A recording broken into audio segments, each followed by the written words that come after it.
भागवत पुराण प्रथम स्कंद चौथा अध्याय। महर्षि व्यास का असंतोष।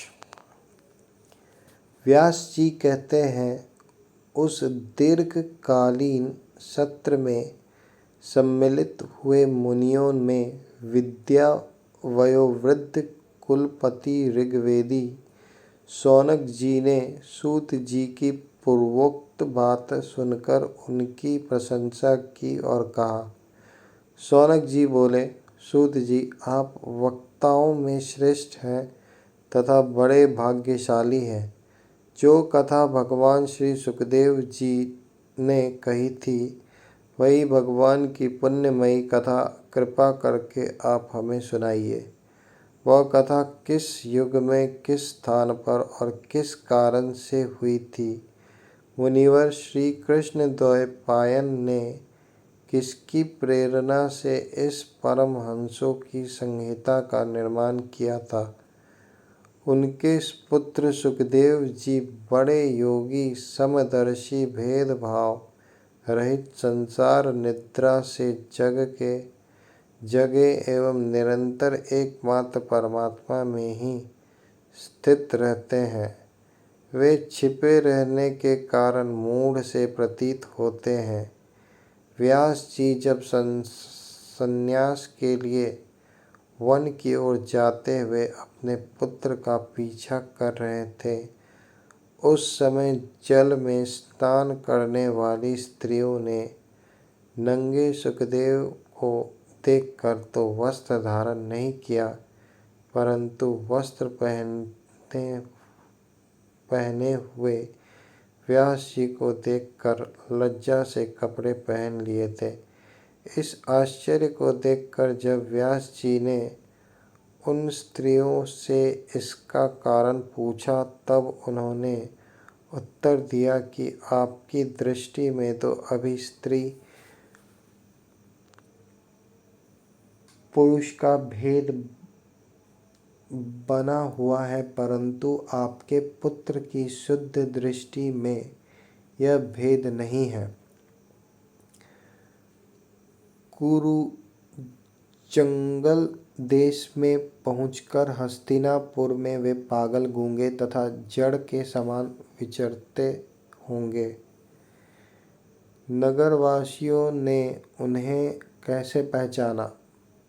पांडव नंदन राजर्षि परीक्षित का इन मौनी सुखदेव जी के साथ संवाद कैसे हुआ, जिनमें यह भागवत संहिता कही गई? महाभाग श्री सुखदेव जी तो गृहस्थों के घरों को तीर्थ स्वरूप बना देने के लिए उतनी ही देर उनके दरवाजे पर रहते हैं जितनी देर में एक गाय दूह जाती है।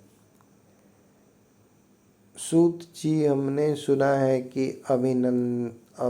अभिमन्यु नंदन परीक्षित भगवान के बड़े प्रेमी भक्त थे।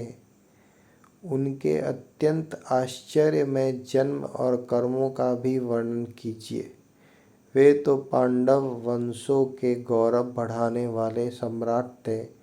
वे भला किस कारण से साम्राज्य लक्ष्मी का परित्याग करके गंगा तट पर मृत्यु पर्यंत अनशन का व्रत लेकर बैठे थे?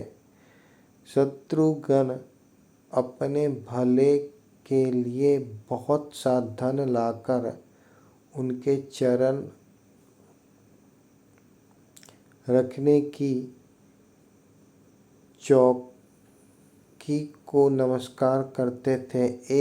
वे एक वीर युवक थे। उन्होंने उस दुस्तज्य लक्ष्मी को अपने प्राणों के साथ भला क्यों त्याग देने की इच्छा की?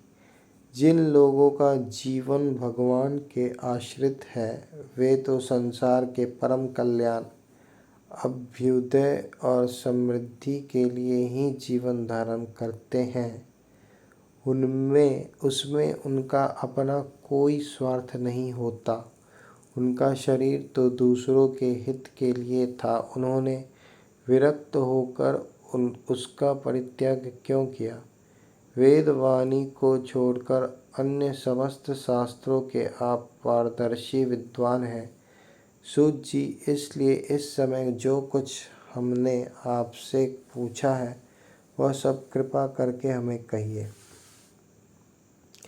सूत जी ने कहा, इस वर्तमान चतुर्युगी के तीसरे युग द्वापर में महर्षि पराशर के द्वारा वसु कन्या सत्यवती के गर्भ से भगवान के कला अवतार योगीराज व्यास जी का जन्म हुआ।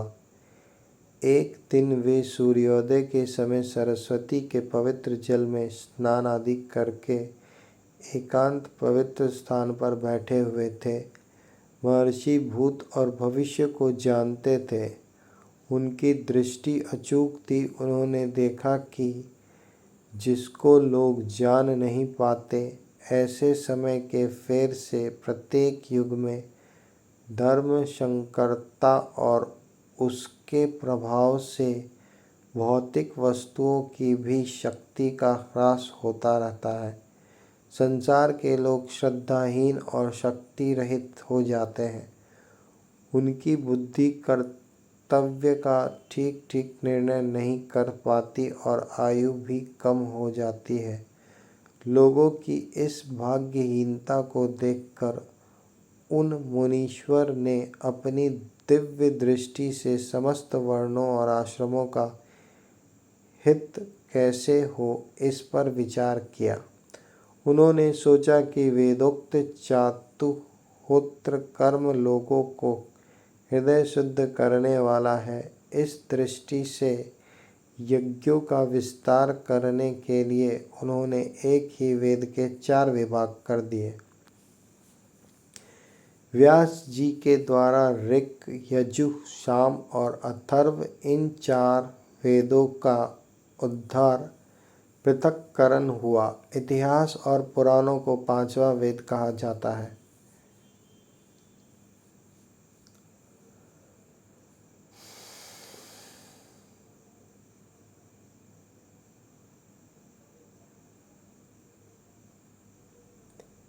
इतिहास और पुराणों को 5वां वेद कहा जाता है।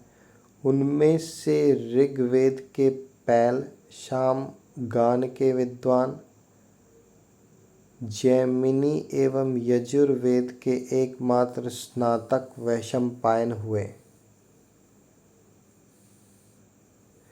अथर्ववेद में प्रवीण हुए दरुन नंदन सुमंतु मुनि। इतिहास और पुराणों के स्नातक मेरे पिता रोमहर्षण थे। इन पूर्वोक्त ऋषियों ने अपनी अपनी शाखा को और भी अनेक भागों में विभक्त कर दिया। इस प्रकार शिष्य प्रशिष्य और उनके शिष्यों द्वारा वेदों की बहुत सी शाखाएं बन गईं। कम समझ वाले पुरुषों पर कृपा करके भगवान वेद व्यास ने इसलिए ऐसा विभाग कर दिया कि जिन लोगों को स्मरण शक्ति नहीं है या कम है, वे भी वेदों को धारण कर सकें।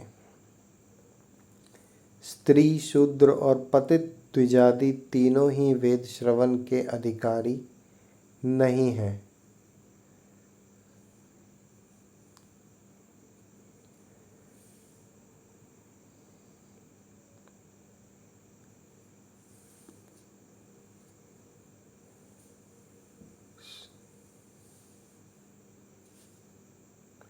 स्त्री, शूद्र और पतित द्विजाति तीनों ही वेद श्रवण के अधिकारी नहीं हैं। इसलिए वे कल्याणकारी शास्त्रोक्त कर्मों के आचरण में भूल कर बैठते हैं। अब इसके द्वारा उनका भी कल्याण हो जाए, यह सोचकर महामुनि व्यास जी ने बड़ी कृपा करके महाभारत इतिहास की रचना की। शौनकादि ऋषियों, यद्यपि व्यास जी इस प्रकार अपनी पूरी शक्ति से सदा सर्वदा प्राणियों के कल्याण में ही लगे रहें, तथापि उनके हृदय को संतोष नहीं हुआ। उनका मन कुछ खिन्न सा हो गया। सरस्वती नदी के पवित्र तट पर एकांत में बैठकर धर्मवेत्ता व्यास जी मन ही मन विचार करते हुए इस प्रकार कहने लगे। मैंने निष्कपट भाव से ब्रह्मचर्यादि व्रतों का पालन करते हुए वेद, गुरुजन और अग्नियों का सम्मान किया है और उनकी आज्ञा का पालन किया है। महाभारत की रचना के बहाने मैंने वेद के अर्थ को खोल दिया है, जिससे स्त्री, शूद्र आदि भी अपने अपने धर्म कर्म का ज्ञान प्राप्त कर लेते हैं। यद्यपि मैं ब्रह्म तेज से संपन्न एवं समर्थ हूँ, तथापि मेरा हृदय कुछ अपूर्ण काम सा जान पड़ता है। अवश्य ही अब तक मैंने भगवान को प्राप्त कराने वाले धर्मों का प्रायः निरूपण नहीं किया है। वे ही धर्म परमहंसों को प्रिय हैं और वे ही भगवान को भी प्रिय हैं। हो न हो, मेरी अपूर्णता का यही कारण है। श्री कृष्ण द्वैपायन व्यास इस प्रकार अपने को अपूर्ण सा मानकर जब खिन्न हो रहे थे, उसी समय पूर्वोक्त आश्रम पर देवर्षि नारद जी आ पहुँचे। उन्होंने आया देख व्यास जी तुरंत खड़े हो गए। उन्होंने देवताओं के द्वारा सम्मानित देवर्षि नारद की विधि पूर्वक पूजा की।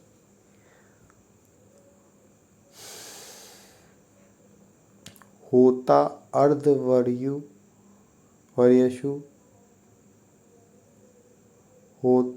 अर्धवयुर, उद्गाता और ब्रह्मा, ये चार होता है।